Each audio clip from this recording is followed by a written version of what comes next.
Did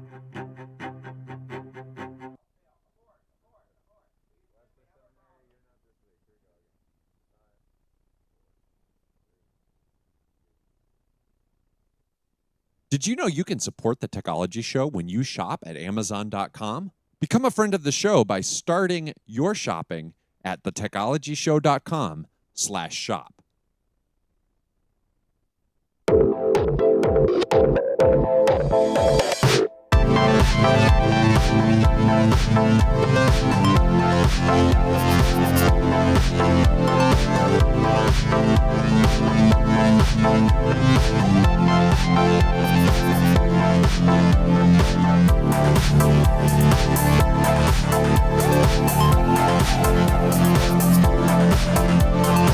It's Tuesday, February 25th, and live from Rural Pickens, South Carolina, this is the Techology Show.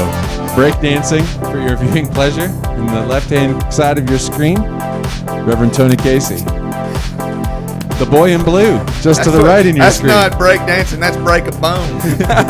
Heath Mulligan. Yes. And I'm Matthew TG. Welcome to the show. I'm Tony Casey. Welcome to the Techology Show, a weekly podcast featuring technology, theology, and everything in between. This is episode 237. Man, great to be back. In the exercise studio. Music there. Yes. And push. Hey, And push. I want to say thanks to our good friend Steve Stanley. Yep. Just me being here today, the IQ in the room went down about 30 points, possibly more. Okay, now wait a minute. You sell yourself too short. So recently I saw Roma Downey on TV in an interview and talking about the movie coming up, and I thought, wow, that interview is almost as good as Heath's. And I think you need to patent your style. Right. Because people on TV are copying you, man. Yeah, I mean, look at that. Look at that. Yeah, that's right. Yeah. It's a hard life. But it is good to be back. Got to go down to 12 Stone Church last Tuesday for the Home Run Leadership Conference.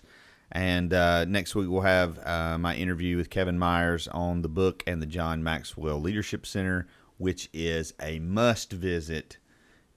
Just a beautiful, beautiful, beautiful place. And Your text to me was that it's immaculate. It is immaculate. And if you follow me on Instagram, you saw the picture of me next to the John Wesley statue, which is quite impressive. Awesome.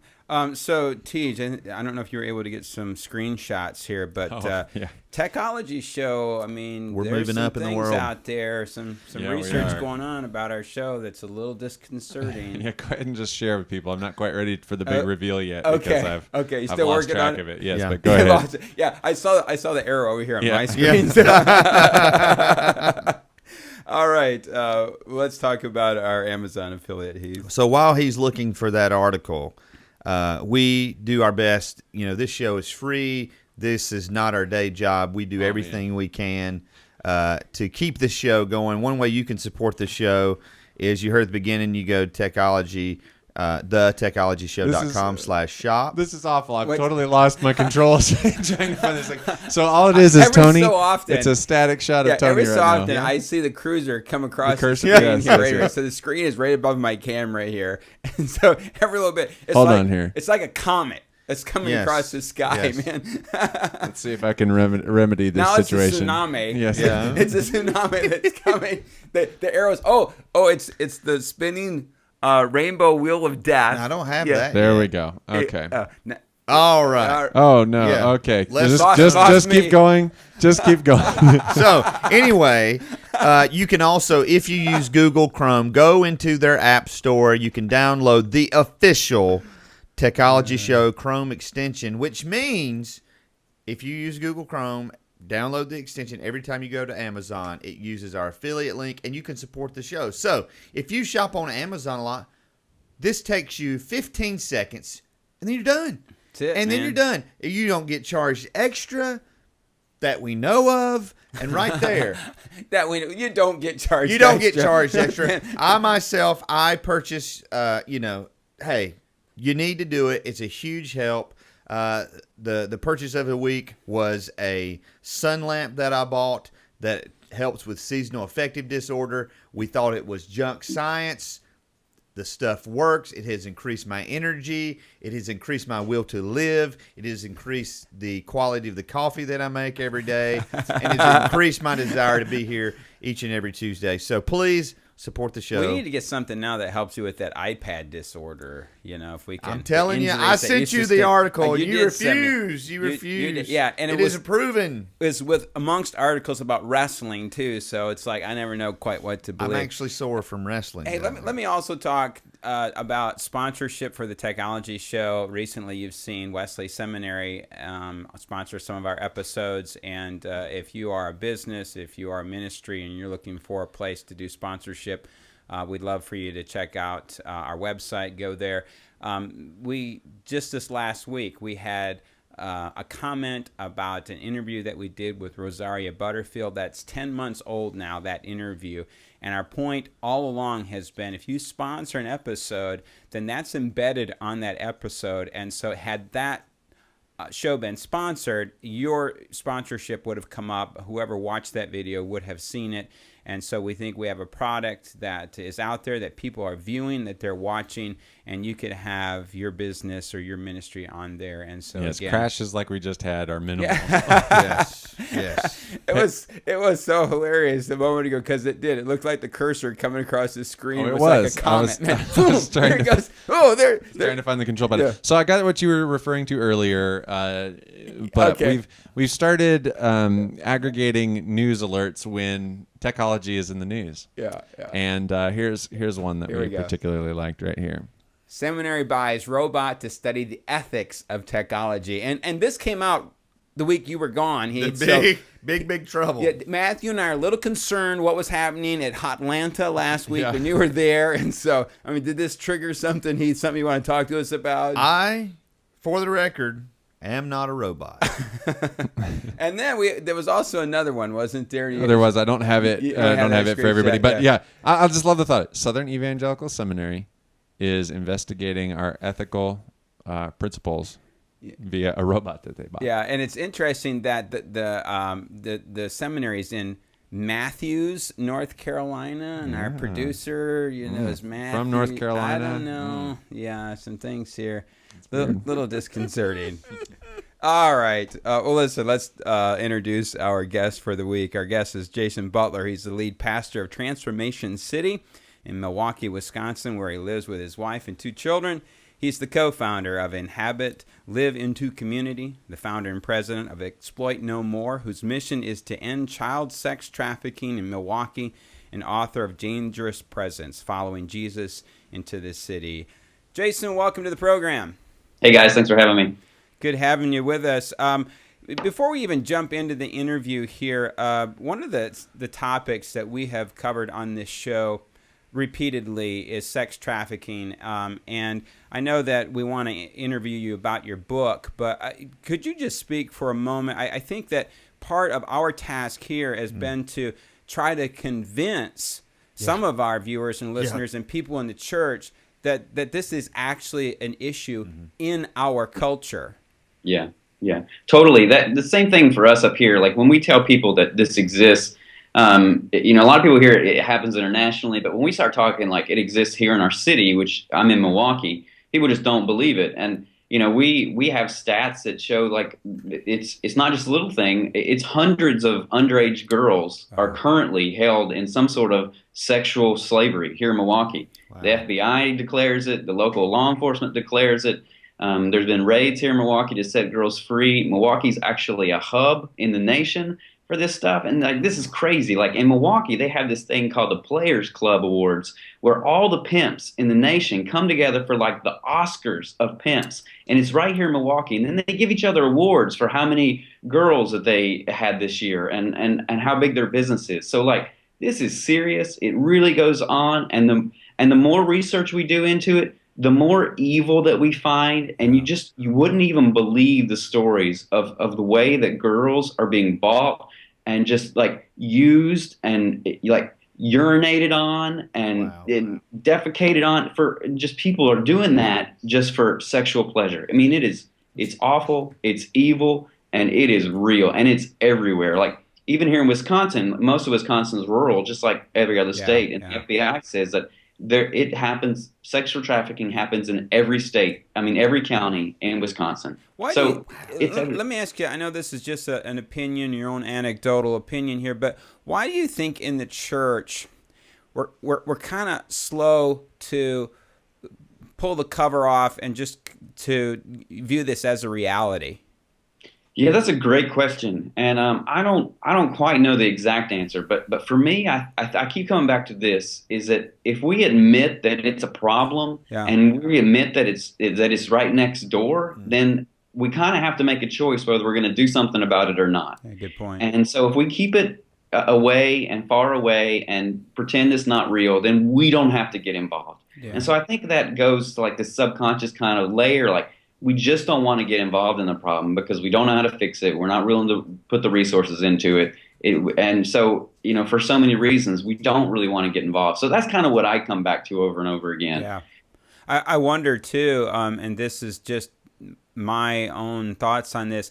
We know statistically that the evangelical movement is, broadly speaking, a white middle to upper middle class movement. I wonder sometimes if the scenario that you unpacked is so far removed from our own experience that we kind of say to ourselves, well, surely not. I mean, this wasn't my experience in growing up in this country. Ergo, I doubt that this really happens. Mm-hmm. Yeah, certainly. I think that, and also, we're honest.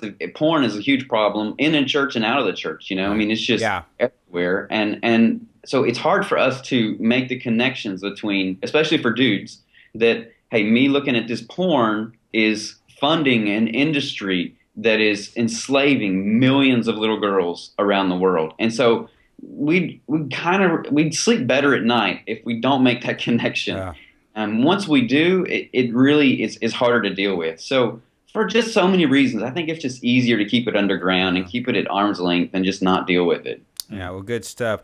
Well, listen, before we jump into the book here, I want you to tell us a little about your background and your call into ministry. Yeah, well, I grew up in a small Appalachian town in Virginia called Pearisburg, and it's kind of, kind of a hillbilly, I joke. But as a teenager, I realized that I had a call on my life, and I wanted to be in ministry. I didn't know what that looked like or where that would lead me, but just knew that I wanted to serve God in some capacity. So I went to college in Campbell University in North Carolina, then went to seminary at Asbury in Kentucky. I had a few experiences. Yeah, Asbury. Yes, yeah. And had experiences with Russia in my life as a missionary for several years, kind of back and forth there. And my wife is actually Russian. We met on the mission field, and that Russian experience really transformed me. And I talk about that in the book for sure. And so just one thing led to another, and I kind of found myself working in the Wesleyan church, and didn't grow up Wesleyan, but just loved the values and wanted to get involved. And moved up to Wisconsin, and then found myself at Transformation City. Yeah. You sum up the book, Dangerous Presence, in the beginning, and let me just say, folks, we're going to be giving away a copy of this book from Wesleyan Publishing House, and must read. But you sum it up with this quote: "The answers to injustice aren't first found in government funding or United Nations programs. Answers start with one person getting hit with a heavenly boulder and then making a choice to get close to the problem. Injustice begins to break down when someone chooses to move closer." So kind of sum that up and describe what your aha moment was like in that. Mm-hmm. Yeah, that quote is so much a premise of the book, because the book talks about getting closer to the problems. And as long as we stay away, then nothing's going to be solved. We're always going to put the problems on other people or solutions with other people. But, for us in following Jesus, we see that Jesus got close. I mean, like our whole theology is based around the incarnation. Yeah. That Jesus came and got close. And so, transferring that to right now, right here, what does that look like? And that's really kind of where the book goes. And getting into those hard places that's uncomfortable and we don't like, and it's going to cost us something. For me, I think of two aha moments in my life. One that I really wrote about in the book was this Russian experience where I was working in an orphanage, in a remote Russian village, and I'm seeing the kids eating orange peels, and it wasn't because they enjoyed them or they wanted to eat them. It's like they were so hungry that they didn't know when their next meal was going to come, so they were eating the peels of oranges because it was edible and they were starving. And so there, for me, I had to make this choice of like, well, what is my role here in the lives of these orphans? Am I going to move here? Because probably that's what I need to do to change their lives. Is they need me, my presence, my life, my advocacy for them. But I chose not to. So as I wrote in the book, I wanted other things. I wanted to get married. I wanted to have a career. I wanted to be a pastor. And so I wasn't ready to make that commitment. And because, as I kind of the summary statement of the first chapter is because I loved me more than I loved them. And that was true. And so walking away from that experience and then coming to Milwaukee and, beginning a church and, church planting and wanting to be a really cool, hip church and be famous and, do that whole mega church Christian celebrity thing. And then being faced with the needs of a city that I didn't know existed, and coming into the church planting in Milwaukee and then learning like, well, there's 7th and 8th grade kids all over the place here that can't read. There are girls being trafficked sexually all over the place. I mean, it's such a broken place. And then having to make that choice. Well, what do I do here? Do I stay away and just be a hip, cool church, or do I get involved? And so for me, like this moment happened, this burning bush moment where, I didn't really see a bush, but in the bush, with Moses, God told Moses, he said, I've indeed heard the cry of my people. And I believe that I heard that here in this process in Milwaukee, that I knew that God heard the cries of the city. And I was beginning to hear them too. And once I began hearing them, I couldn't get it out of my head. And so from that moment, that was like a boulder falling on me. And like, we have to be a church that completely dedicates ourselves to the needs and the pain and the restoration of our city, and not just being a cool hip church. Let me plunge that a little bit more, Jason. In your chapter, What About Bob? You talk about getting the call to go to Milwaukee. So maybe you can kind of walk through this process with our listeners and viewers. What was that like moving from youth ministry and then you actually are coming, into a culture that you don't know. You have to get acclimated into that culture. What was that whole process like? Yeah, it was interesting. I had just come off the mission field when I moved to Wisconsin to take a youth pastor job. And I realized pretty quickly I'm not a youth pastor. I don't need to be in youth ministry. And so this opportunity to plant Transformation City came up, and I jumped at it. So like that process wasn't too difficult in the transitory period because I feel like I was more equipped to be a church planter than a youth pastor. Right. But I think the real challenges is I was an outsider. I'm not a super extroverted people person. I'm more of an introvert. I keep to myself. I love people, but I'm just not the life of the party, so to speak. So I think that was a real challenge. And how do we go from nothing? Because we didn't have a team. It was just me and my wife planning the church and kind of a parachute drop, as they call it. And really gathering a group of people that we could build a church on. That was really the tough part. But then I think further along the church planting road, and I think we've had some unique issues here in that how do you do church when the whole idea of your church is focused on the needs of the people outside of yourself? And that we all say, well, yeah, that's what church is supposed to be like. And probably is, but that creates some really unique challenges when you look at your budget and you say, we're spending all of our money on tutoring and mentoring and feeding and clothing, and we don't have it.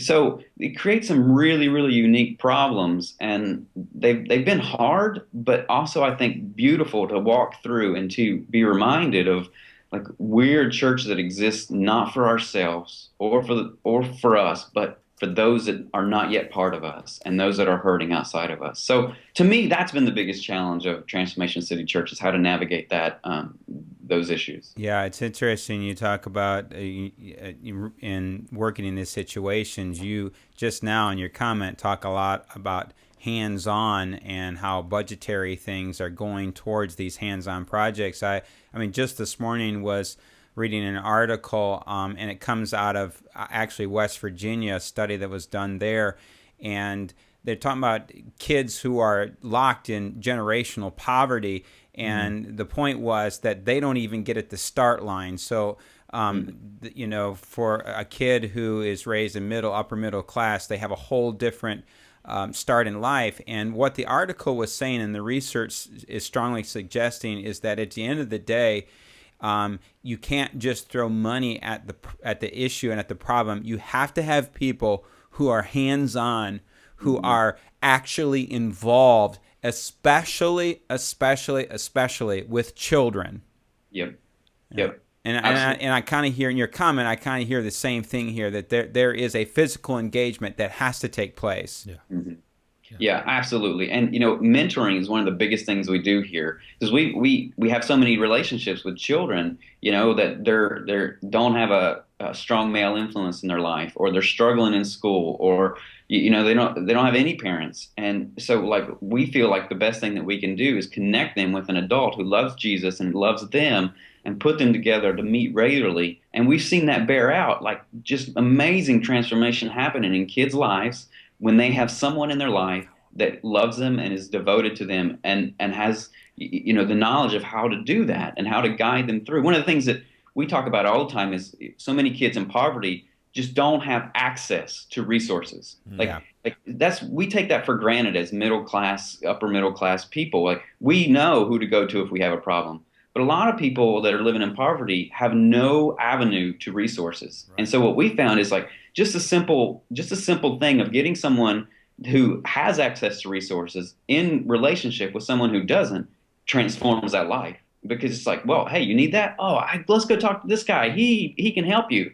And bam, they never knew that existed or never had access to that. Or sometimes what happens, this is even awful, a lot of people with resources won't listen to someone else living in poverty because the color of their skin or their socioeconomic status. But if I go up to that person and I say, hey, I've got a friend. This is my friend so-and-so, and they need help. Can you help them? Oh, yeah, sure. I can help them. So I think that's just the reality of our world. And the need, as I talk about more and more in my book, is we have to get close. We have to get to a relationship with people that are hurting and starving and living in poverty and living under the weight of injustice.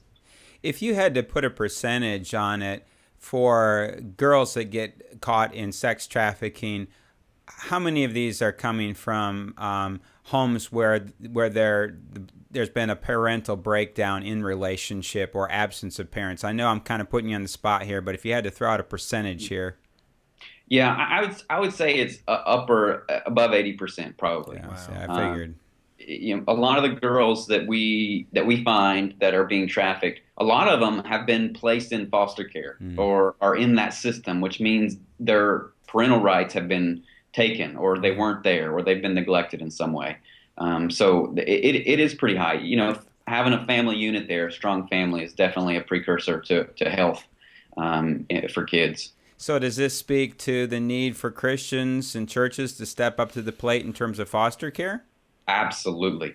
This is one of the biggest things that we're focused on is nationally, organizations that are focusing on domestic trafficking recovery are now focusing their attention on long-term foster care relationships, because we just don't have the money and the facilities to care for girls in kind of aftercare centers for long-term. So what the model is now becoming is we find healthy, loving, and hopefully Christian parents who will take these girls and have been trained in how to do it and love them in a long-term home environment. I mean, that's where it's going. That's what's needed. Wow. And we certainly need Christians to step up to that. Yeah. You have a chapter on risk management, and I love this quote. And it goes to this whole thing on foster parenting.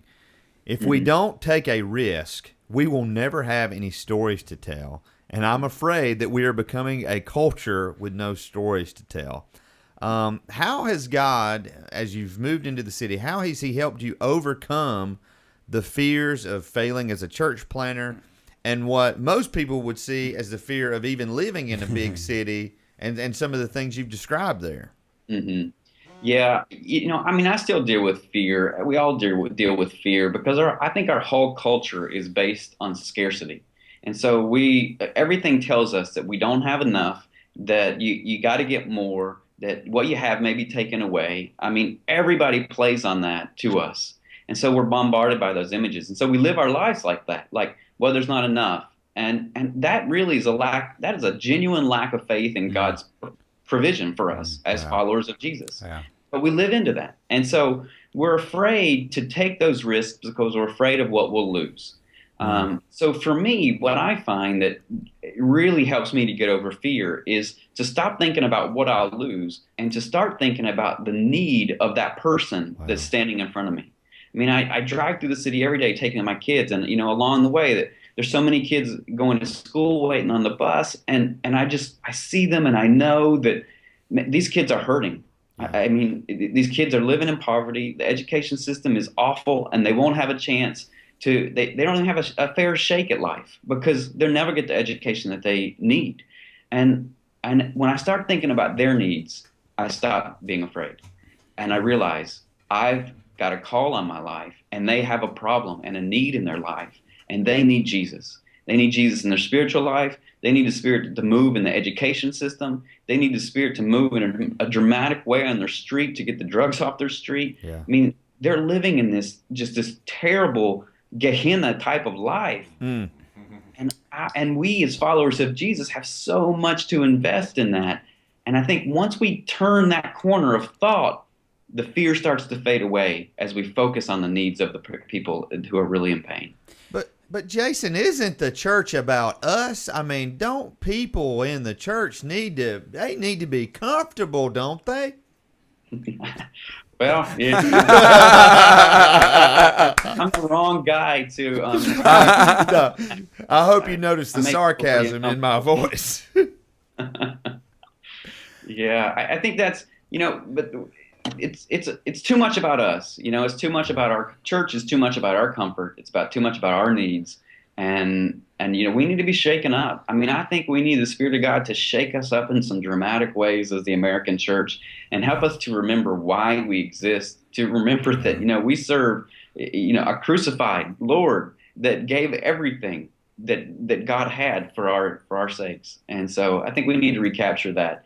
And I think if we recaptured that and took some risks, man, we would see stuff that God has been waiting for us to do for a long time. You talked about the educational system a moment ago. If we wanted to have a conversation here today about the educational system in America or in our different states or cities, we could do some critiquing and talk about that. But one of the things that concerns me and my heart goes out to teachers in that I think in many cases what's contributing to the educational issues of our day go right into this whole conversation that we're having with you, and that is that the school at the end of the day cannot compensate for a breakdown in community at home and within the substructure of those that surround the home and the family network. I'm just curious about your own thoughts about that.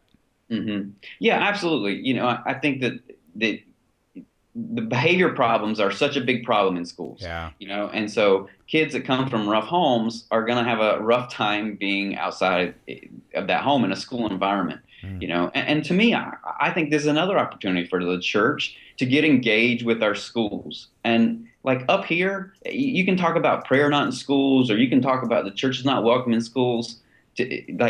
We rarely find that. Most schools we deal with are like praise, like they'll say, praise God, we've been praying for you, somebody to help us. We need help, and whoever's willing to help us, come on in. The doors are wide open. And I think because the education system is struggling so much in America, it's just such a ripe opportunity for churches to just go to principals and say, we want to come in and help tutor.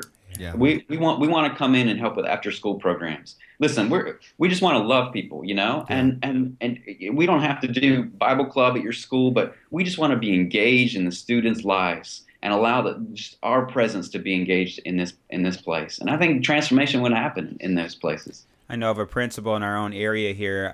She's a retired principal from elementary school, and all of her years as principal, no church ever approached her. And she said, I would have loved it. I would have loved it if a church would have come and said to me, what can we do? How can we play a role? Where are your deficits and where do you need volunteers? I think it's a great point. Talk to us a little bit about Community House and the project and that impact in terms of the church and then the community as well. Yeah, Community House is a house that we bought really early on in the life of Transformation City Church, and we didn't have any money. We were like 25 people, but we felt the Spirit leading us to like, well, you got to live in the city. If you're going to impact the city, you got to live there. And so we were like, okay, we're going to buy a house. And so we went looking around and we found this old foreclosed, abandoned kind of drug house duplex in a really under-resourced, hurting neighborhood. And we're like, okay, let's buy it. So we bought it and we put in all our money to rehab it. And then we recruited people to live there. People that are passionate about youth and kids specifically because there were so many youth and kids on the street. And they just lived there. And I mean, they're mainly white people living in an African-American neighborhood. And so we're really sensitive to that and take a lot of care in listening to a community and allowing them to speak to us and being invited. But after about a year living there and building relationships, one of the neighbor grandmas said, hey, we heard you guys are from church. Can you guys teach my kids the Bible? And we're like, yep, we will. We can do it. That opened this door to Bible Club. And so we began meeting and kids coming all over once a week to come to the house. And it grew so much to where, we had to move out of that place to another place, like 40, 50, 60 kids every week. And then we began, because we had relationships with the kids and teens, we began to hear stories of like, well, an eighth grader, like, well, I can't read. And we're like, that's injustice and that can't stand. And so we connect people, like we've got a bunch of teachers in church. So we connect a teacher to a kid who can't read and began tutoring. And so like this idea of intentional relocation, moving into a neighborhood that's hurting and living there as a good neighbor transformed our church. And it opened up so many doors for relationships, so many doors for ministries, not us telling the neighborhood what we were going to do for you, because this is what we think is best for you, but really listening to the neighborhood and allowing the neighborhood to say, here's what we need. Can you help us? And like our whole idea of our church is based around this intentional relocation. And so in the last 3 years, we probably had about 40 individuals to intentionally move into the city in hurting neighborhoods. Some of them are selling their house in the suburbs and moving in. Some of them are moving from other parts of the country and other states, moving up into the city because they see like, yes, this is the gospel lived out when I can get close to a really hurting place and really hurting people and allow my life and what God has blessed me with to pour that into a neighborhood and to other people. And we've just seen people giving their lives to Jesus, kids being tutored and mentored. I mean, political things beginning to change because the politicians now are like, well, we're putting pressure on the politicians to do simple stuff like put up a stop sign here, put up a speed bump so that people can't speed through the neighborhood and hit our kids, Wow. And because so many times people in poverty are disenfranchised from the political system, they don't know how to ask that. And so we come alongside and kind of organize and help people ask that. And we've just seen so much transformation in the last couple of years because of this simple idea of living in places that a lot of people wouldn't want to live in. I love the John 1 translation of the message where it says, God put on skin and moved into the neighborhood. And I hear that, man, in your stories. Are there any other stories from the book or from Transformation City that you want to share before we let you go today?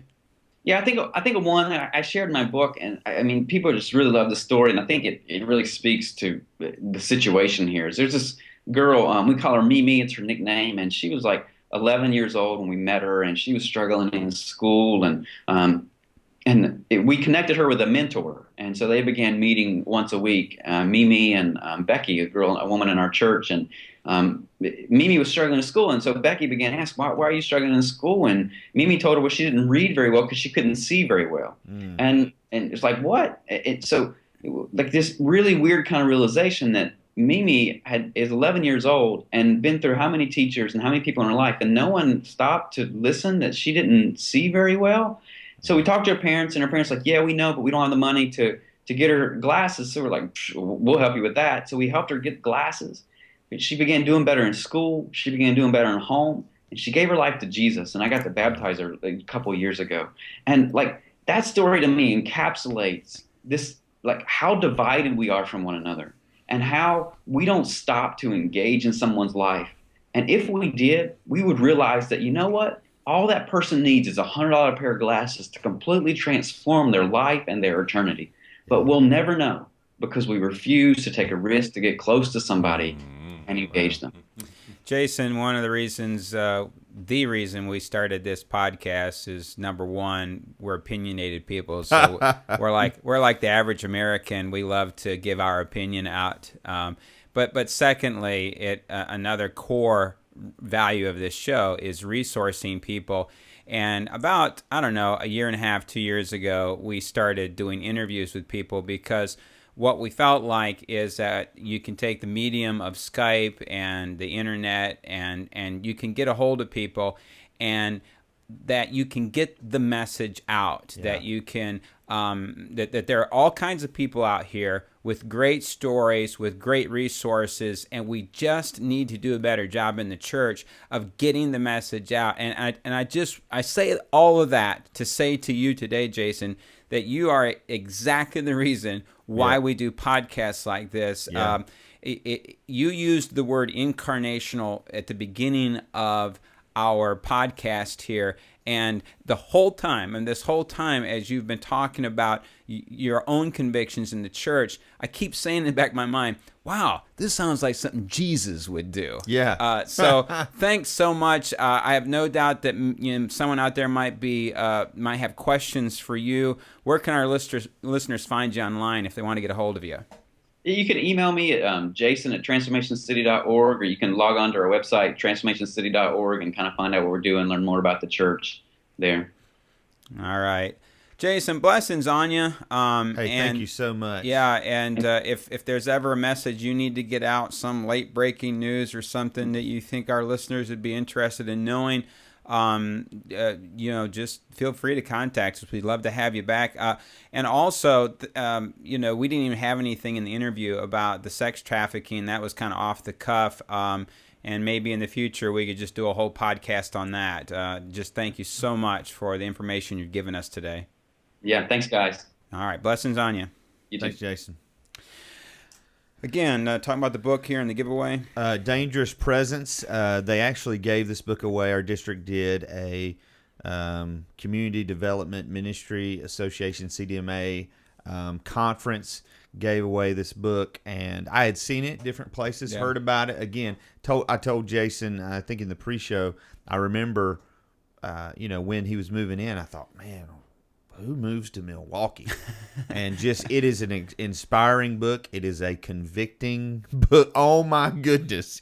That interview was convicting. Yeah. I think back to the scripture Jesus read from Isaiah, bringing sight to the blind. I mean, they're doing that. So go to Techology/giveaway or the Techology Show/giveaway at the end of the show and enter to win a copy of Dangerous Presence. It's from Wesleyan Publishing House, and realistically, Matthew, probably, but late afternoon the giveaway will be set up. Yeah, before Christmas. And if you want that, whenever I can track down what this bug is that keeps causing our video switcher to crash today.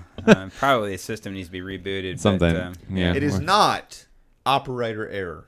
Well, I'm certain. let's not. Again, with the giveaway, you can have your choice. If you want us to send that in hard copy or Kindle, we'll do either one. Or if you want me to sign this one and send it to you, I'll do that. There's the URL. It'll be up there a little later today. Yep. Yeah. All right. Well, let's turn our attention to Download of the Week. Yay! All right. So our download of the week, Tej. All right. Nick D'Alazio, yes. 15 years old. Oh. As a 14-year-old is developing this algorithm for summarizing news and builds an application at 15 called Sumly. A little company named Yahoo takes notice of this and pays him $30 million for this app. Can you believe that? And oh my word, he joins Yahoo as he's one of the higher ups in that organization. He can't even drive. He's 18 today. Oh, he's 18 He's today. 18 today. Okay. He was 15 when all this went down. So they bought people loved this app. It was a news summary app. They've taken it and it went away for a long time. That was one of the frustrations. It got pulled from the App Store. It went away. Well, Yahoo has released, and it's been a while ago. This has been around for since CES. They announced this at CES in January. Yahoo News Digest, and what it does is 2 times a day at 8 o'clock in the morning and at 6 o'clock at night, it sends you the top 9 stories of the day, the things that you need to know.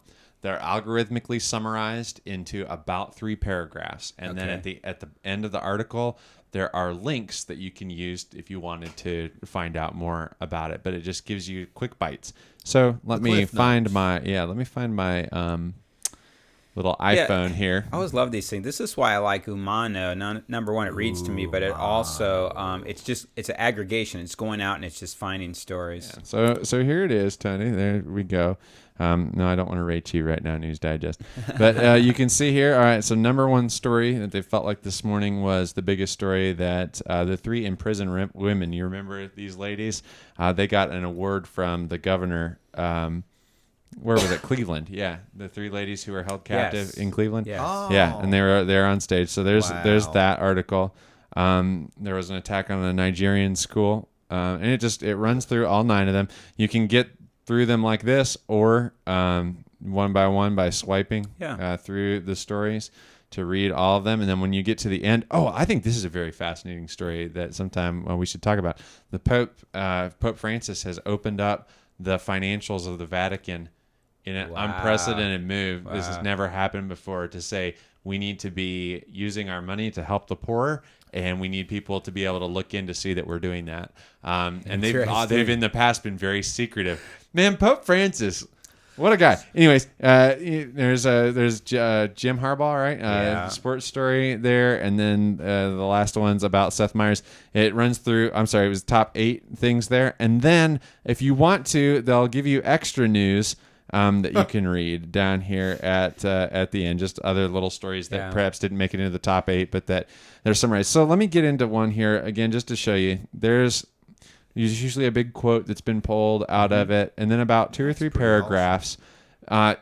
Algorithmically done. There is a team of editors, but for the most part, they're not really doing that. It's being just generated from different stories, and then there's always like photo and videos of what it is. There's a Wikipedia article if you want to dig in more, and then down here it'll list. There's 2 references that it pulled from the Associated Press story and the Cleveland.com story, and if you wanted to read more about that, you can go there, and now you can get like paragraphs and paragraphs and paragraphs about this particular story. So it's pretty cool. I was using a different, I won't name the name of the app that I was using, but you had to really dig. Every day they'd put out the things that you need to know for the day, and you had to dig to get to it.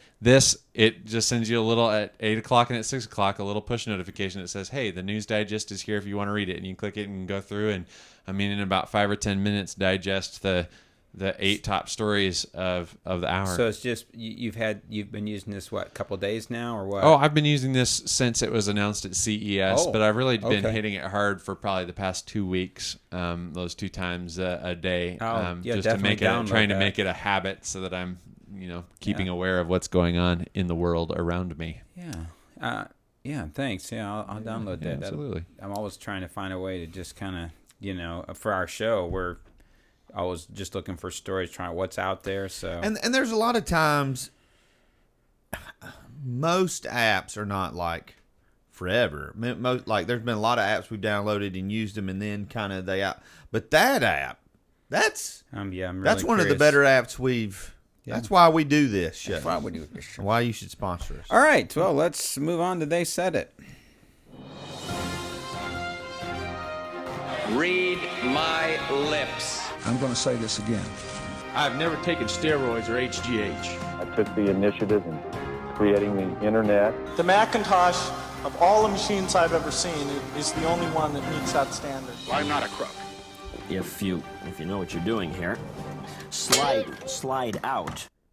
As a movement, we treasure the individual getting right with God, the religious born-again experience, the innovative way to do mission.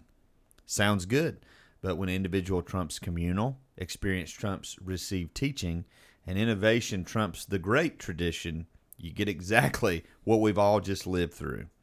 Anglican pastor Kevin Miller, from an article that appeared in Leadership magazine, The Strange Yet Familiar Tale of Brian, Rob, and Don. Source Christianity Today.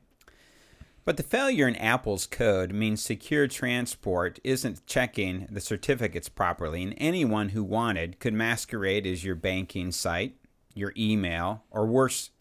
It starts with Safari, but it doesn't stop there. According to researcher Ashkan Sultani, the vulnerability extends to every application built on Apple's SSL library, including FaceTime, Mail, and Calendar. There are some of the core elements also in the Mac ecosystem. Russell Brandon reporting on what he calls Apple's epic security flaw. Source, The Verge. No one convicted of violent crimes, arson, or crimes involving children is allowed into Bedford's program. McDougal landed in prison after she got caught stealing silverware. She said she needed that money to buy drugs, including prescription pills and cocaine. By the time she was sent to prison, McDougal said she was clean, but also pregnant. Juju Chang reporting about Bedford Hills Correctional Facility for Women in Bedford Hills, New York, and their program that allows incarcerated pregnant women to raise their own babies behind bars. Source, Yahoo News. Murray. All right, so a little thing there from It's a Wonderful Life. Real quick, let's just grab the Apple story because that's a fast one we can get rid of here. If you are an iOS user, iPad, iPhone, you need to get the latest update. Yes. And it's there, so you need to check. Make sure that that's done. This is the more I read about this. I read a full article last night, and it's very disturbing. And anytime like this update snuck up on me, like it was kind of like, what? Software update. When that happens, download it immediately. Do not pass go. Like if it has received no fanfare, it's basically Apple's way of saying, "Oh dear, we've got to fix this." And help out friends and family. For instance, in our home, my wife wouldn't pay close attention to that. My daughter wouldn't pay close attention to that. So go to people that you know that don't check up on that stuff. Find it and say, "Hey, you do this update right now." It's also disturbing. They say they have a fix for the Mac that it has the same issues, but they have not put out the patch yet. Yeah. So and with iOS, I mean the user base is just pretty big. Pretty big. Yeah. And so very disturbing. The lion's share of our time, and I don't know if we're going to get to this story out of the correctional institution here. You sent me an article. Yeah. That just like, oh my word. And so I want to take time. I actually pulled this up. This is one of those that I've marked up, and I want to spend some time with it. So, and real quick, I caught this article. Someone we've had on the show before tweeted out, posted McLaren's response, and they were taking McLaren's side. So I started reading that article. I'm like, wait a minute, I don't even know what he's responded to. So that's when I went to the original, sent that to you. So that's kind of how, just to give you the backstory on how this all came about. And Keith Miller's got a story here about Kevin Miller about Don Miller, Rob Bell, and Brian McLaren. I'll help you out there. Thanks, Heath, man. What would we do without you? And he talks about how a decade ago that these guys were considered the cutting edge of the new generation in evangelicalism, and he's kind of tracked what's happened in the last decade with them. And so it's kind of a hard-hitting article. So I've got three things that are highlighted. And so Miller says this. He has a quote from Rob Bell in his latest comment. Quote, "I am for love, whether it's a man and a woman and a woman, a man and a man." Right. Then he's got this quote here. McLaren also flirted with universalism in a generous orthodoxy. And now he's got this long quote. This is McLaren. "I don't believe making disciples must equal making adherents to the Christian religion. It may be advisable in many, not all, circumstances to help people become followers of Jesus and remain within their Buddhist, Hindu, or Jewish context. He also left the pastorate. And I'm going to stop there. So he says of all three of these guys, of Rob Bell and McLaren, they left the pastorate. Mm-hmm. Then he says with Miller, finally, Don Miller lit up the blogosphere with a post titled, I don't worship God by singing. I connect with him elsewhere, and, quote, why I don't go to church very often. And this article expands, that Miller doesn't go to church. Right. At one point, he talks about a communion, and one communion one day, they're driving along in the car, and he's got some buddies in the car, and so they go to this place, and they use, cookies and... I can't remember I forget the detail. Yeah, cookies and milk. It wasn't milk, though, but cookies and something else, and they had this impromptu communion. Yeah. And he talked about what a great experience that was. And so the quote that you read...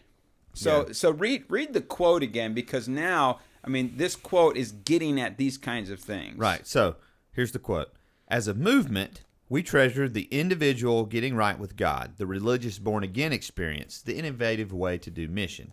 Sounds good, but when individual trumps communal, experience trumps received teaching, and innovation trumps the great tradition, you get exactly what we've all just lived through. And the whole point of this article was... 10 years ago, there were probably people who would have been considered voices in the wilderness saying, I don't know about these guys. Yeah, right. Who would have warned us. And I saw this is a huge conversation on Facebook.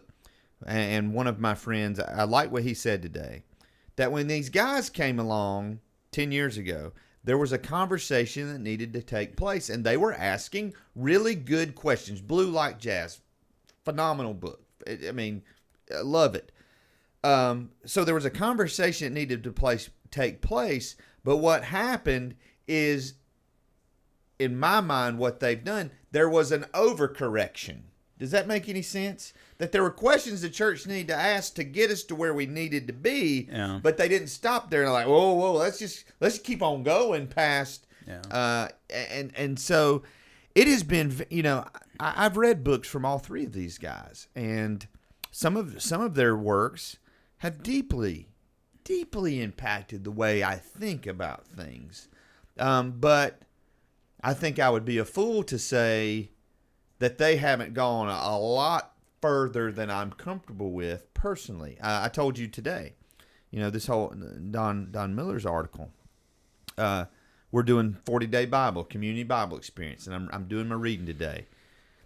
And it just seems like on the Sabbath, Jesus went to the synagogue. On the Sabbath, Jesus went to the synagogue. On the Sabbath, Jesus was in the synagogue. Just seems like he's going to the synagogue. There was a day there, and I'm not talking about, Sunday morning, Sunday night, Wednesday night. No, I'm just saying so on the Sabbath, Jesus went to the synagogue, and then he went off to a quiet place.